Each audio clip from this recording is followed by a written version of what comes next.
We've covered 3 and 4.1, 2, and 3. So 4.4 won't be on the exam, only 4, 1, 2, and 3. And we should cover most of 4.3 today.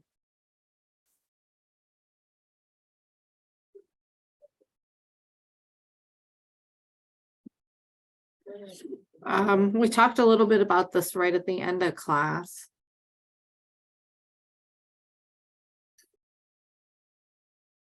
The definition for an equilibrium of a stock flow system, we talked about when it was stable, how something could disrupt it, but then it will go back to its equilibrium rate.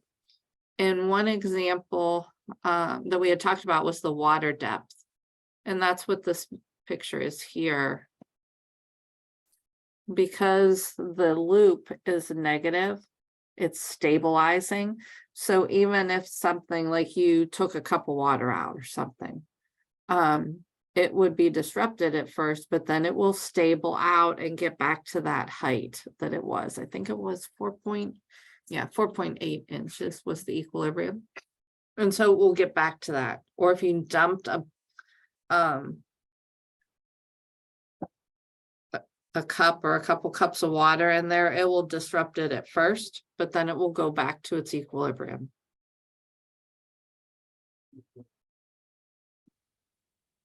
Unstable, when a stock flow is unstable, if after any small disturbance of equilibrium, the system tends to move further away. And they give an example of a pencil. If you think of a pencil on your table, if you put your pencil and hold it, or use the eraser so it stands up.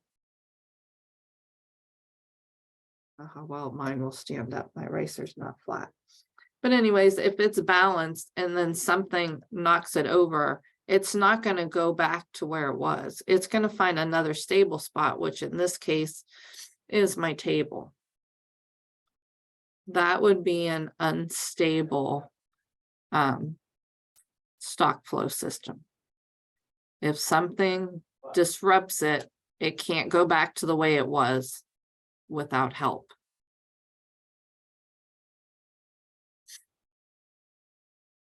Any questions on that? It says, this is an example of an unstable equilibrium, the pencil. It also helps to explain why we don't in real life see systems resting in unstable equilibrium. A small disturbance are a fact of life, and any such disturbance will destroy the unstable equilibrium and move the system towards a completely different state. So something small that can disrupt our environment and most life finds a way to get back to its equilibrium is what it's saying. So most things are not in an unstable condition so that they can come back. I'm sure there's other cases, but and we'll get into them probably in the book.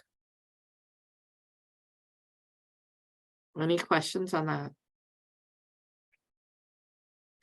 One thing we could think of, like if you think about the island where they brought the deer in, the island was stable, but then they brought something into the environment that didn't belong there, and it grew so fast that it could not get back to its stable equilibrium. So there are cases like that where it was stable, but then you brought something in that made it unstable and it couldn't come back. Any questions on that? So in class, you could explain the difference between a stable and an unstable stock flow.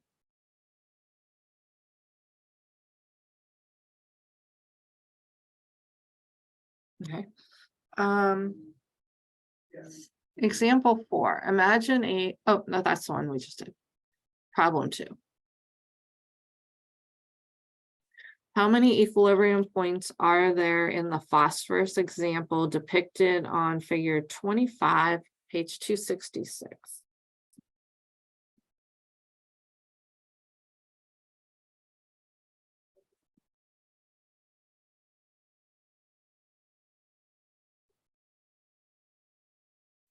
Okay.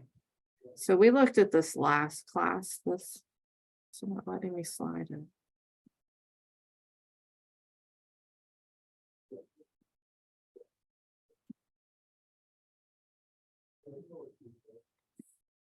The blue is the inflow and the red is the outflow. Notice the outflow is constant, and then the inflow fluctuates.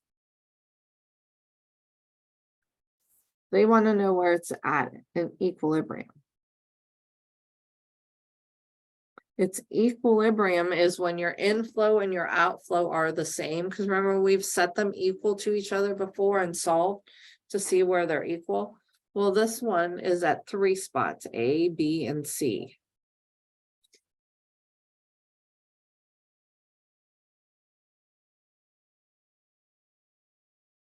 So that's when they are at equilibriums, which makes them stable. The first equilibrium looks like it would be, well, 25 would be halfway, a little more, so 30.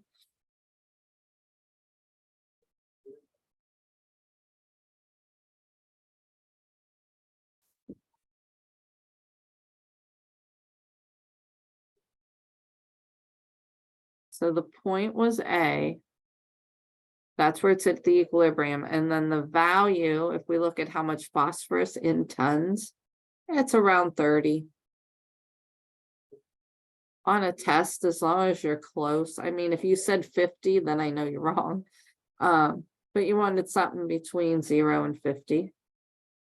25 would have been fine. And if we look at B, notice this is counting by 25s.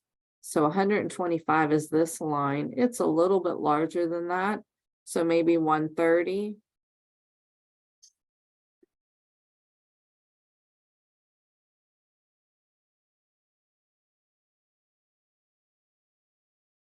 The last one looks to be right on 200.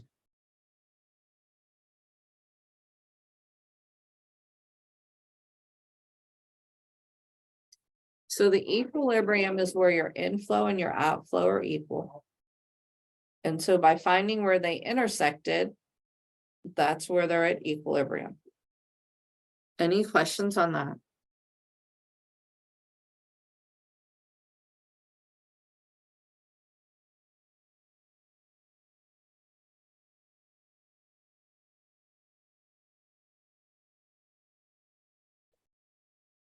Characterize each equilibrium point from the previous problems as whether they are stable or unstable.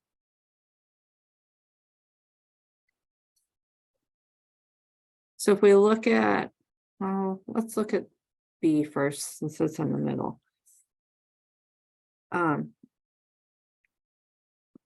Look again at 25. Imagine that the phosphorus level is a little higher than it would be at equilibrium. So we want to look a little higher than our equilibrium. Our equilibrium was 130. So say it's 150. If we look here, notice at 150.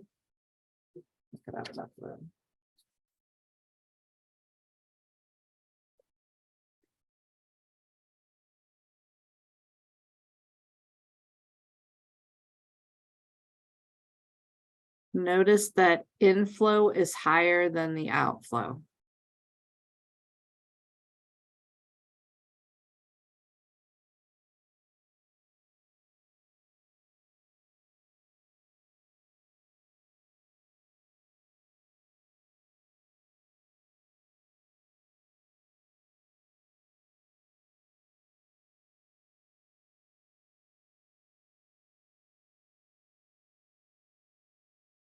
Now, when inflow is larger and you go above, so equilibrium's at B.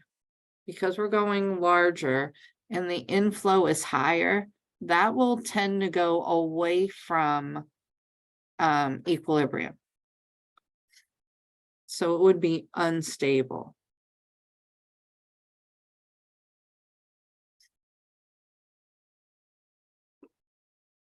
If the stock level were lower, below the equilibrium level, well,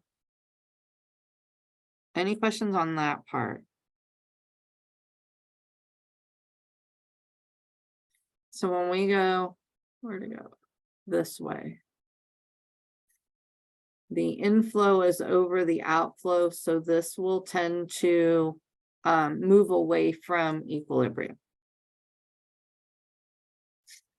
If we go a little lower than the B, say 100,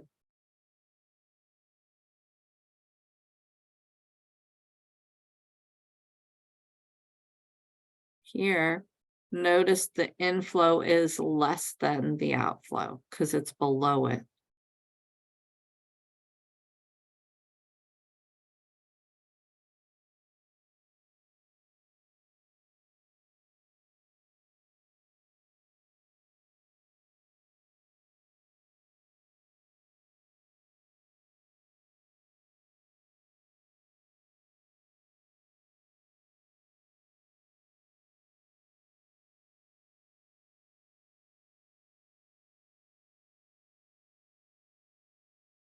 It's saying the opposite. This means that equilibrium B is unstable.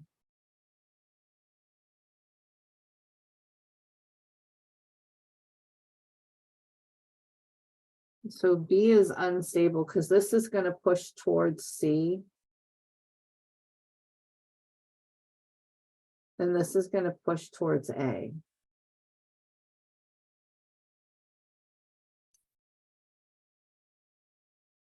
So B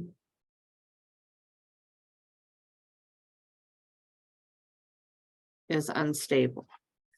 And I think it's a little harder to see on the chart, and I would not ask you it on a test. I think it's just a little confusing when they're going higher and lower.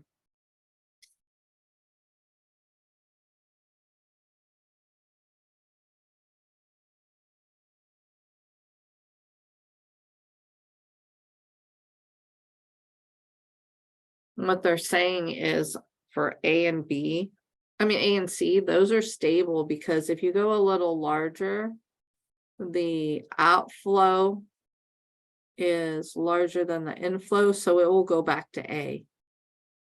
And C, if you go a little larger, it will go back to C.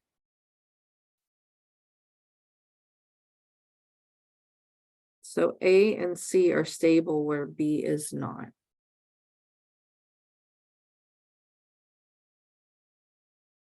Any questions on that? So I just wanted to make sure you understood this graph and where the equilibriums are. Any questions?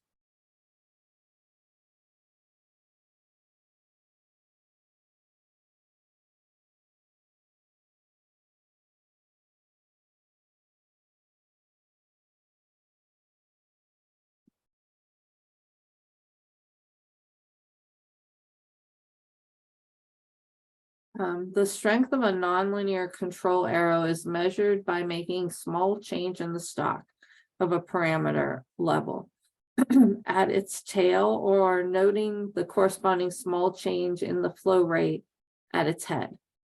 It's a ratio. The small change in flow divided by the small change of stock or parameter. And you can use this formula. F sub 1 minus F sub 0, S sub 1 minus S sub 0.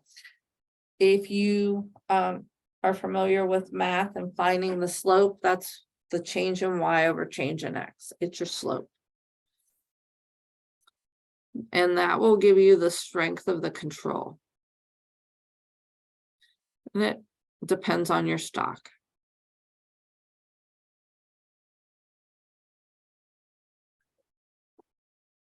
We'll look at a problem.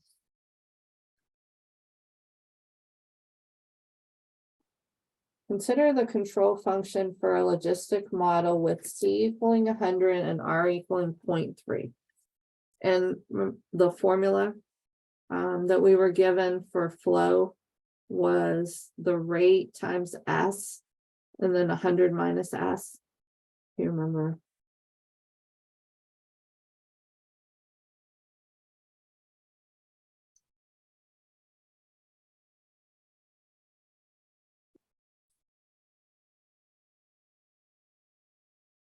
For our logistic model, this was the formula.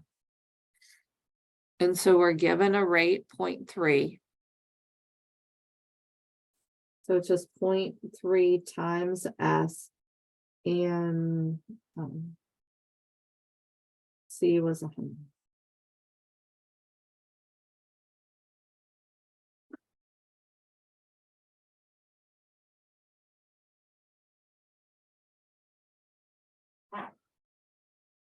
We're gonna let S sub 0 equal 30. And then we're going a little bit larger to see if we make a small change, how much strength or how much it will affect it.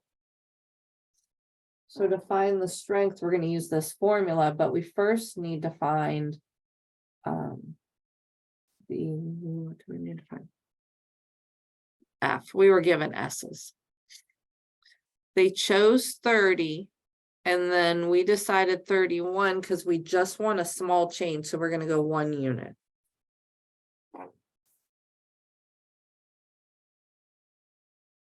So that means F of 0. Oh, so it's a formula here. Plugging in here. 0.3 times S sub 0 is 30.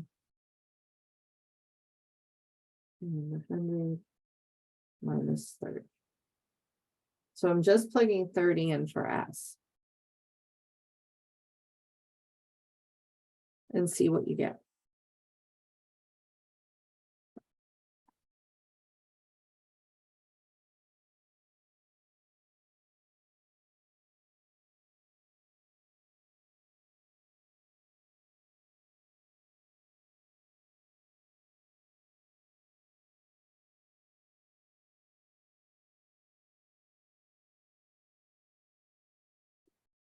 Then we're going a little bit larger.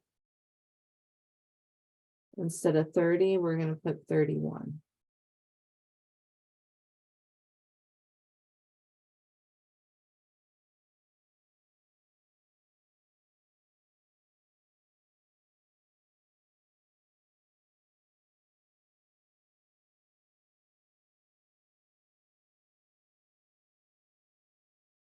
Getting 642.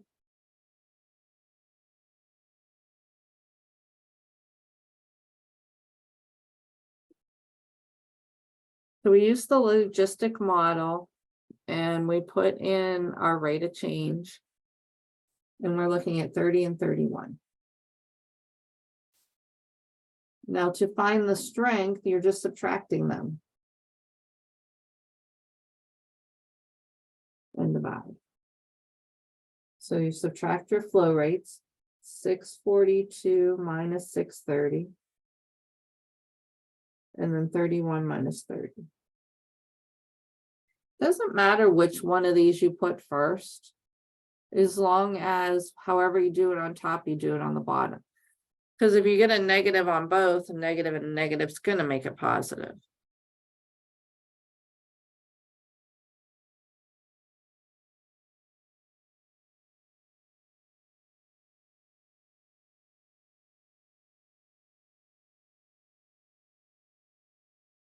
So the strength is approximately 12.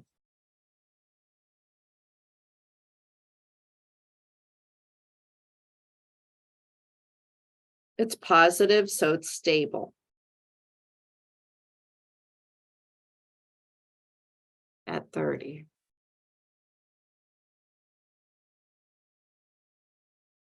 Any questions on that?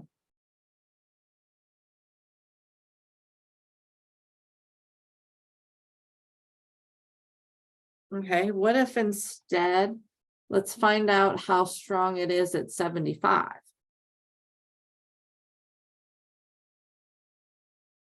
So if we wanted to find out how strong it was at 75, we would use S of sub 0 at 75.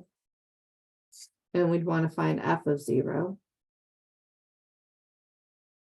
Again, you're doing the same thing, but you're plugging in 75.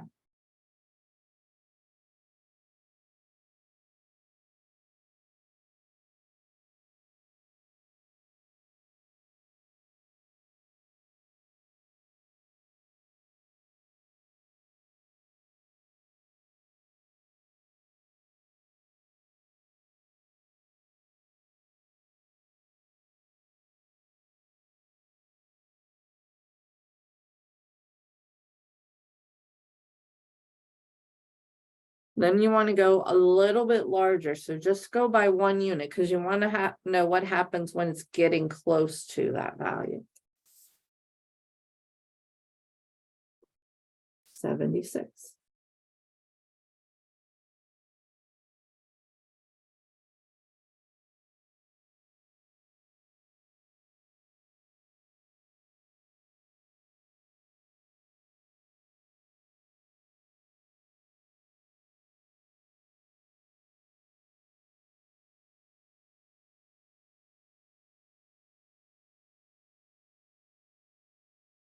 Again, if you want to write it as a point so that it's easier and they're together.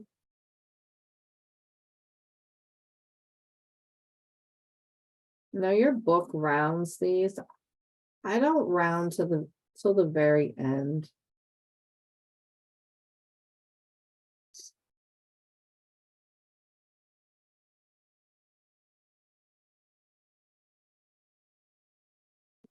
Five 47.2 minus 562.5, 76 minus 77. Oops, 75. Are you getting a negative answer? The negative tells you it's unstable.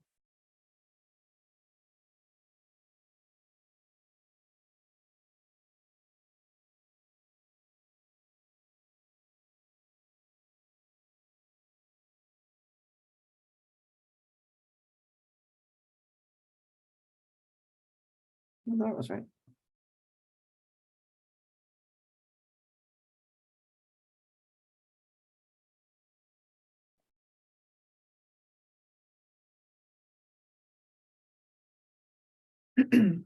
So the strength is higher than the strength here, but because it's negative,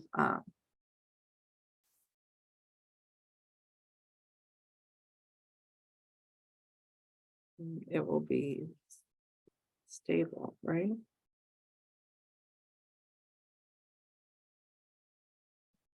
This one is stabilizing because it's negative.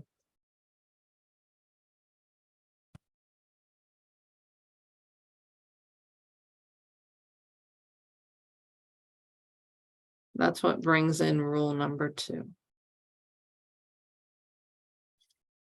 Imagine a system with a single stalk and nonlinear controls at an equilibrium value.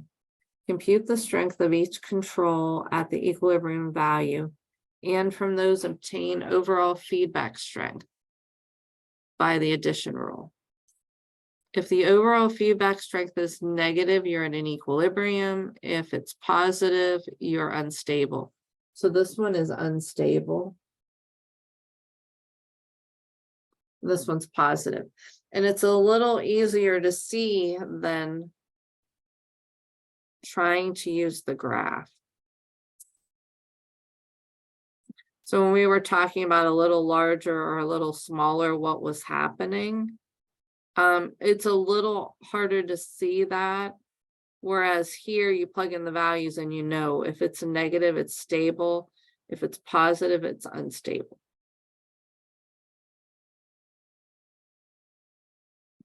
Any questions on that?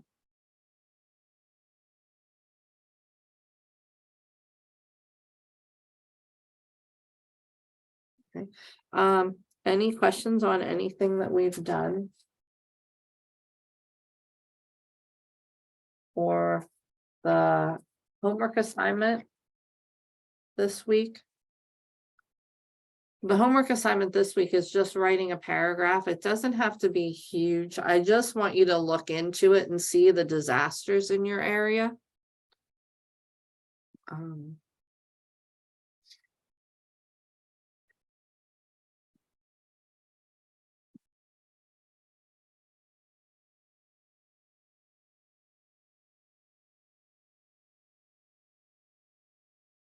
then there's also project 4.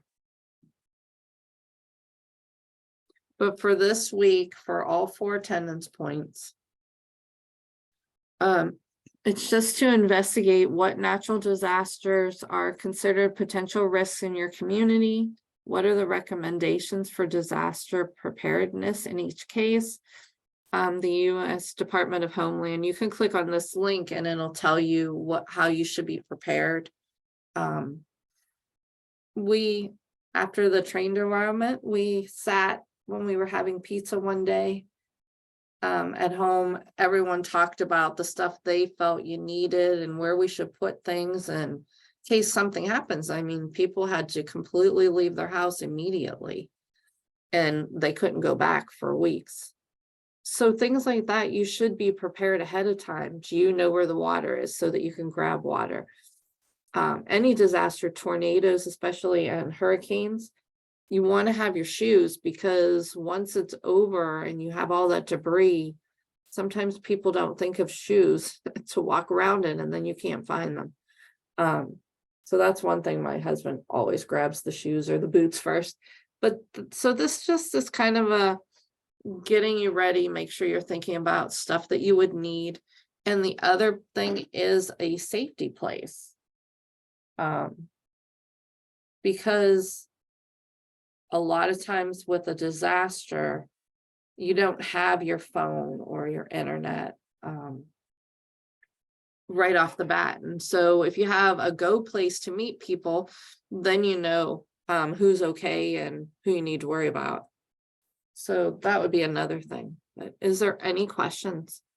So it's just a paragraph, just see what's in your area. And it's up to you if you want to use Appalachian, or if you're commuting, if you want to use your area, that's fine also. Any questions? Okay. If you don't have any questions, I'm going to stop there for today.